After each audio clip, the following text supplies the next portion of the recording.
देश में गरमाया paper leak का मुद्दा। इस बीच केंद्रीय शिक्षा राज्य मंत्री सुकांता मजूमदार का शर्मनाक कबूलनामा। कहा, सिस्टम ही ऐसा है, इसमें चोरी होती है। सिस्टम ऐसा है कि चोरी होता है। आप तो सावधानी से जाते हैं, लेकिन बस में कभी कभी आपका पिक पॉकेट हो जाता है ना। नीट परीक्षा से जुड़े विवाद में बिहार के एक आरोपी अनुराग यादव का पेपर लीक पर खुलासा। अनुराग ने कबूल किया, पहले से मिले प्रश्न पत्र से 100% मैच कर रहा था नीट का पेपर। समस्तीपुर के रहने वाले अनुराग यादव ने कबूला, कोटा में रहकर नीट की कर रहा था तैयारी। फूफा सिकंदर प्रसाद यादवेंदु ने बताया, परीक्षा की सेटिंग हो चुकी है, कोटा से वापस आ जाओ। पटना में एनएचएआई की गेस्ट हाउस में रुका था एक आरोपी अनुराग यादव। रजिस्टर में आरोपी के नाम के साथ साथ कथित मंत्री का भी जिक्र।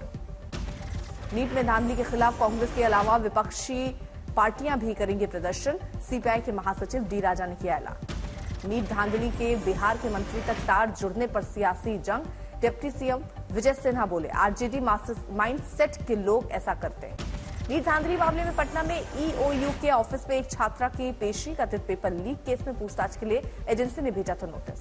18 जून को हुई यूजीसी नेट की परीक्षा रद्द। गड़बड़ी की खबर के बाद शिक्षा मंत्रालय का फैसला।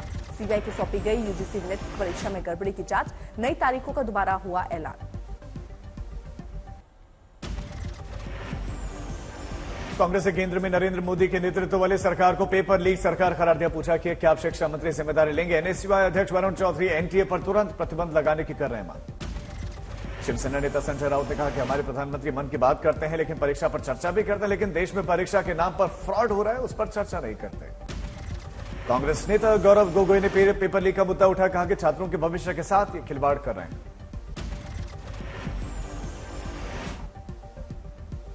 24 लाख बच्चों के भविष्य के साथ कांग्रेस पार्टी इंडिया अलायंस खिलवाड़ नहीं होने देगी। आरजेडी ने भी उठाया पेपर लीक का मुद्दा। प्रवक्ता मनोज झा ने कहा कि शिक्षा के क्षेत्र में गड़बड़ी की वजह से युवाओं ने चुनाव में सिखाया है इस सरकार को सबक और मोदी सरकार के जागने का वक्त है। कांग्रेस अध्यक्ष मल्लिकार्जुन खड़गे ने भी सरकार पर किया हमला। ट्वीट करके पीएम मोदी पर तंज कसते हुए कहा कि प्रधानमंत्री नीट परीक्षा पर चर्चा कब करेंगे। कांग्रेस प्रवक्ता प्रियंका गांधी वाड्रा ने यूजीसी नेट परीक्षा रद्द करने के आदेश के बाद सरकार की आलोचना की। कहा कि सरकार का लीक तंत्र और लचर तंत्र युवाओं के लिए घातक। यूपी के देवरिया में पुलिस ने कांग्रेस नेता और लोकसभा उम्मीदवार रहे अखिलेश प्रताप सिंह के काफिले की गाड़ी को रुकवाया, हूटर उतरवाया, काटा 2000 का चालान। अखिलेश की फिर पुलिस के साथ बहस भी हुई। चालान करने पर कांग्रेस नेता अखिलेश सिंह ने देवरिया सदर के कोतवाल से मांगे उनकी गाड़ी का कागज और कोतवाल के ड्राइवर से मांगा लाइसेंस। दोनों नदारद मिलने पर अखिलेश प्रताप सिंह ने पुलिस को दी नसीहत।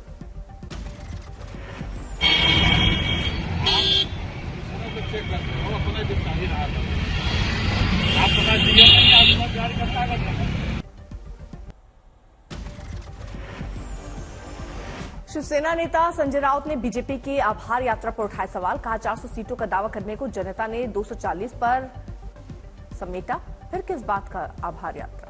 संजय राउत ने प्रधानमंत्री मोदी पर किया वार। कहा, प्रधानमंत्री मोदी कभी होते थे ब्रांड, अब ब्रांडी बन गए, इसलिए नशे में हार पर आभार के बारे में सोच रहे हैं। राउत के बयान पर हंसते हुए दिखे उद्धव और आदित्य ठाकरे। मला कळतच नाही की धन्यवाद यात्रा महाराष्ट्रात देशामध्ये काढणार 400 करणार होते ते 240च्या खाली मी आणून ठेवले म्हणून आभार यात्रा। अरे हरलाय, तुमचा पराभव झालाय। संजय राउत पर बीजेपी का पलटवार। विधायक राम कदम ने कहा, जिसकी जैसी संगत वैसे विचार। शिवसेना उद्धव के शराब ठेकेदारों से बताए रिश्ते। कहा, ये सब है हिंदू विरोधी। प्रखर हिंदू विरोधी लोगों से आदरणीय प्रधानमंत्री नरेंद्र मोदी जी के बारे में हमें किसी सर्टिफिकेट की आवश्यकता नहीं है। तमिलनाडु के कल्लाकुरिची में जहरीली शराब पीने से 29 लोगों की मौत। कई अस्पताल में भर्ती। सीएम स्टालिन ने दिए जांच के आदेश। जहरीली शराब कांड में पुलिस ने एक आरोपी को किया गिरफ्तार। 200 लीटर अवैध शराब भी उसके पास से किए गए जब्त। यूपी एसटीएफ ने छत्तीसगढ़ शराब घोटाले के मुख्य आरोपी अनवर को गिरफ्तार किया। फर्जीवाड़े के एक मामले में गिरफ्तार। मध्य प्रदेश सरकार ने एनसीपीसीआर द्वारा की गई छापेमारी के बाद शराब फैक्ट्री सोम डिजिटल्स का लाइसेंस अगले 20 दिनों के लिए रद्द किया। फैक्ट्री में काम करते मिले थे बच्चे। लाइसेंस रद्द की कार्रवाई के बाद सीएम मोहन यादव ने सोशल मीडिया प्लेटफॉर्म पर दी प्रतिक्रिया। कहा, अपराधी को सजा और पीड़ित को न्याय दिलाने में एमपी कभी नहीं रहेगा पीछे। दिल्ली समेत एनसीआर में आज गर्मी से थोड़ी सी राहत। आसमान में सुबह छाए बादल, हवा में नमी, रात में तेज हवाएं चली, थोड़ी सी बूंदाबांदी भी हुई। दिल्ली, नोएडा समेत एनसीआर में कई इलाकों में आज बारिश का अनुमान। 50 किलोमीटर प्रति घंटे की रफ्तार से हवाएं चल सकती हैं। आंध्र प्रदेश के श्रीकाकुलम में आती बारिश के चलते आफत, कई पेड़ नीचे गिर गए। श्रीकाकुलम में तेज हवा के बीच में बारिश के चलते कई पेड़ ढहे, कई वाहन को नुकसान पहुंचा, जनहानि नहीं हुई। असम के डिब्रूगढ़ में जोरदार बारिश, उफान पर है ब्रह्मपुत्र नदी।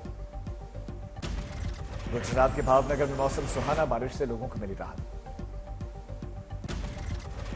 शिमला में झमाझम बारिश के चलते मौसम सुहाना, 30 डिग्री तक पहुंच गया था तापमान, अब राहत। देहरादून में बारिश के चलते लोगों को गर्मी से मिली राहत, 43 डिग्री पार कर चुका था तापमान। पहाड़ों की रानी मसूरी में भी मौसम का मिजाज बदला, तेज हवाओं के साथ झमाझम बारिश, तापमान नीचे गिरा। भारत में जून के महीने में मानसून रहेगी 20% की उसमें कमी, उत्तर भारत के राज्यों में सबसे ज्यादा असर।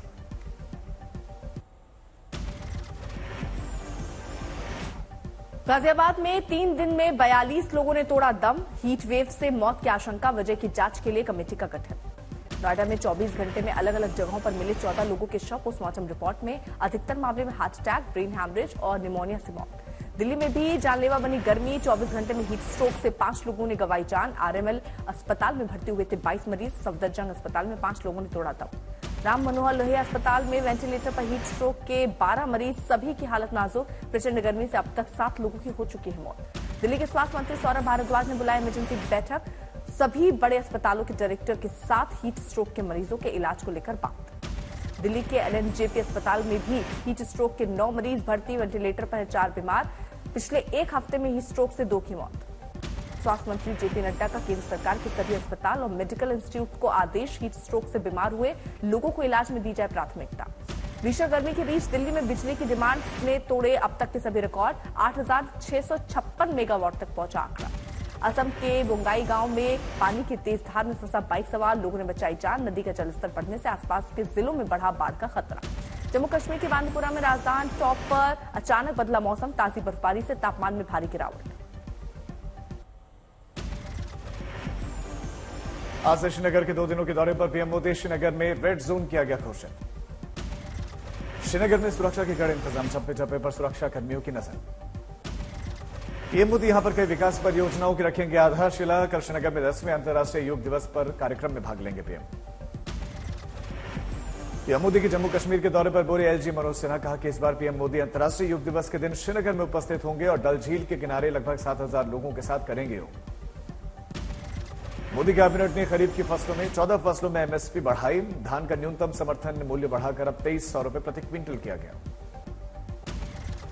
दिल्ली में जल संकट को लेकर मंत्री आतिशी ने पीएम को लिखा खत, लिखा कि 21 जून तक अगर पानी नहीं मिला तो शुरू करेंगे अनशन। केजरीवाल सरकार पर बीजेपी का पलटवार, कहा कि टैंकर माफिया से इनकी सांठगांठ। पानी संकट को लेकर दिल्ली बीजेपी के नेताओं ने मार्च निकाला। हरियाणा के सीएम नायब सिंह सैनी का दिल्ली सरकार पर आरोप, कहा कि हम तो दिल्ली को पूरा पानी दे रहे हैं लेकिन दिल्ली सरकार सही से वितरण करने में नाकाम। रियासी में टूरिस्ट बस पर आतंकी हमले में पुलिस को कामयाबी मिली, आतंकियों की मदद करने वाला एक शख्स गिरफ्तार। चारधाम यात्रा से गदगद है गंगोत्री और यमुनोत्री के तीर्थयात्री और तीर्थ पुरोहित। केंद्र सरकार और राज्य सरकार समेत मंत्री नितिन गडकरी की जमकर कर रहे हैं तारीफ। 8 जुलाई से खोले जाएंगे पुरी के जगन्नाथ मंदिर के रत्न भंडार। 2018 में बनाई गई कमेटी का फैसला। जयपुर में राजस्थान विद्युत श्रमिक महासंघ का प्रदर्शन, ओल्ड पेंशन स्कीम लागू करने की मांग। अजमेर के किशनगढ़ में जानवर के अवशेष को लेकर 2 गुटों में झड़प, पुलिस का बयान, कहा नियंत्रण में हालात, भैंस का था अवशेष। देश के दूसरे उत्तरी राज्यों में बिजली सप्लाई में भारी कटौती। दिल्ली समेत 8 राज्यों में करीब 89 गीगावाट की डिमांड के बाद सप्लाई में 16.5 गीगावाट की कमी। नोएडा में योग दिवस को लेकर छूटे छात्र, योग गुरु बाबा रामदेव ने बच्चों के साथ किया योग।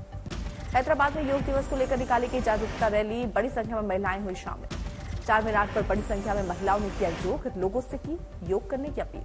देश भर में मनाई जा रही छत्रपति शिवाजी महाराज की 391वीं जयंती, नागपुर में भव्य राज्याभिषेक समारोह। दिल्ली में वन्य जीव अभ्यारण्य में पौधरोपण अभियान की शुरुआत, केंद्रीय मंत्री भूपेंद्र यादव, एलजी विनय सक्सेना हुए शामिल। गुजरात के बुशहर में भीड़ी गेट के बाहर पेट्रोल पंप के कैशियर से 40,000 रुपए की लूट, पूरी घटना सीसीटीवी में कैद, अपराधी गिरफ्तार। उज्जैन के महिदपुर में गर्लफ्रेंड से बात करने पर दोस्त ने ही अपने दोस्त को जख्मी किया, अस्पताल में इलाज जारी। गुजरात के गोधरा में पुलिस की लापरवाही सामने आई, कोर्ट ले जाते समय कस्टडी से फरार हुआ मर्डर का आरोपी। जम्मू कश्मीर के राजौरी के जंगलों में भीषण आग से हाहाकार, लाखों की वन संपदा जलकर राख। दिल्ली के एक रेस्टोरेंट में शूटआउट में मारे गए अमन की तस्वीर आई सामने। हरियाणा के झज्जर जिले का रहने वाला था अमन जून। अमन जून के मर्डर में शामिल दोनों ही संदिग्धों की सीसीटीवी तस्वीरें सामने आई, पुलिस ने दोनों की पहचान की। अमन जून के साथ रेस्टोरेंट में आई लड़की की तलाश कर रही पुलिस, मर्डर की साजिश में बताया जा रहा है हाथ। दिल्ली के आईजीआई एयरपोर्ट पर नकली और 2 पासपोर्ट रखने के आरोप में एक शख्स गिरफ्तार। 24 साल का युवक 67 साल का बुजुर्ग बनकर यात्रा कर रहा था। 7 लोगों को शादी के बाद लूटने वाली लुटेरी दुल्हन गिरफ्तार। अपने असली पति को अपना भाई बनाकर लूट को देती थी अंजाम। यूपी के बांदा में आग लगने से करीब 2 दर्जन से ज्यादा घर जलकर खाक। बेटी की शादी के लिए पिता का जमा किया सारा सामान, गहने जलकर खाक। मुरैना में नदी में मिली एक कार में 2 नर कंकाल मिलने से हड़कंप। एक ही परिवार के बताए जा रहे मृत पाए गए लड़का लड़की। अयोध्या में श्रीराम जन्मभूमि मंदिर के सुरक्षा में तैनात एक जवान की गोली लगने से मौत। खुदकुशी या गलती से चली गोली, इसकी हो रही है जांच। देहरादून में 3 दिन पहले हुए गोलीकांड पर लोगों का बढ़ता जा रहा है आक्रोश। आज देहरादून बंद का ऐलान, पुलिस ने 7 अपराधियों को किया गिरफ्तार।